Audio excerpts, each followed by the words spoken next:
guys, I'm Ariella and I'm going to be talking a little bit about the truth about grass-fed beef, kind of comparing the conventional animal production system versus the grass-fed movement. So basically what you see up here is a CAFO, or a concentrated animal feeding operation. It has become the conventional method of raising beef cattle since the early 1900s. Initially, with the production of beef, we did have our beef grazing on grass, but now, because of productivity, we confine hundreds and hundreds of these cattle into these confined pens, as you can see. This maximizes productivity in the shortest period of time with the lowest costs. They are binge-fed, government-subsidized commodity corn. This oftentimes is GMO corn or genetically modified corn. They're confined with very, very little space for movement, which causes very unsanitary and unethical living conditions. So what are some of the ethical implications behind confined animal feeding operations? So like I said before, cows are binge-fed corn.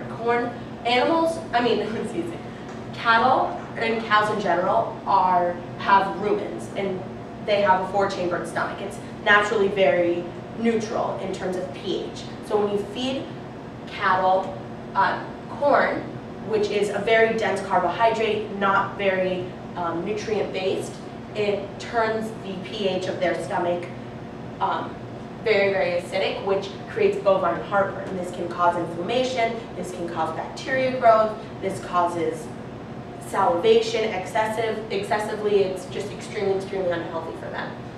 Again, because they're confined in such a small area, they're defecating in the same place that they're eating. These are very unsanitary conditions, causing rapidly spread illness such as E. coli. We then ingest the cows and we ingest the E. coli as well.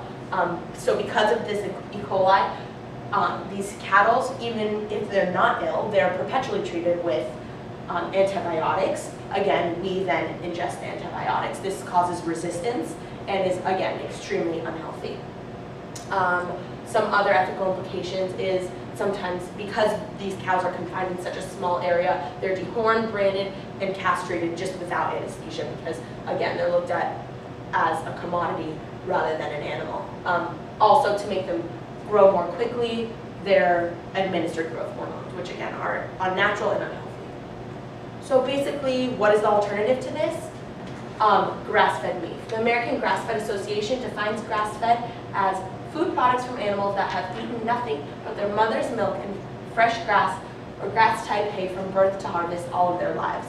This is a very bold claim and can also be associated with free range. Although free range, meaning that animals have the ability to roam pasture freely without any limitations, often it doesn't necessarily always go with grass-fed. It's very, very closely associated with it. So what are the advantages of it?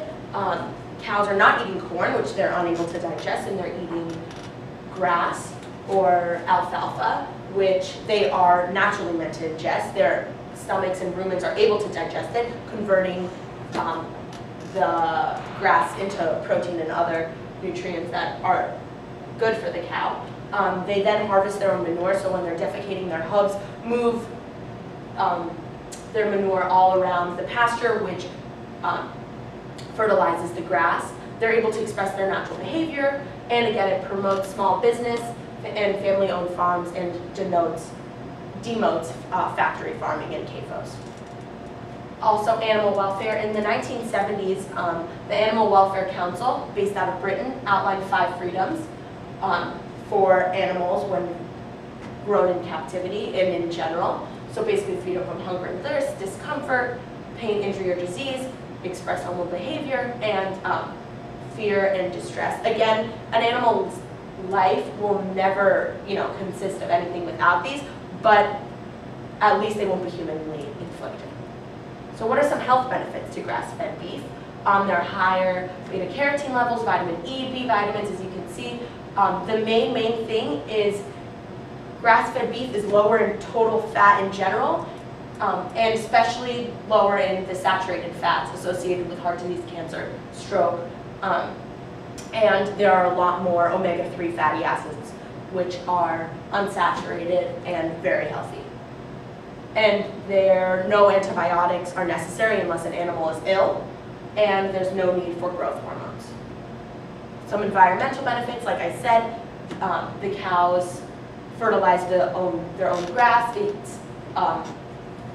When they eat grass, it's a solar power, it's a form of renewable energy, rather than commodity corn, which is very, very fossil fuel intensive.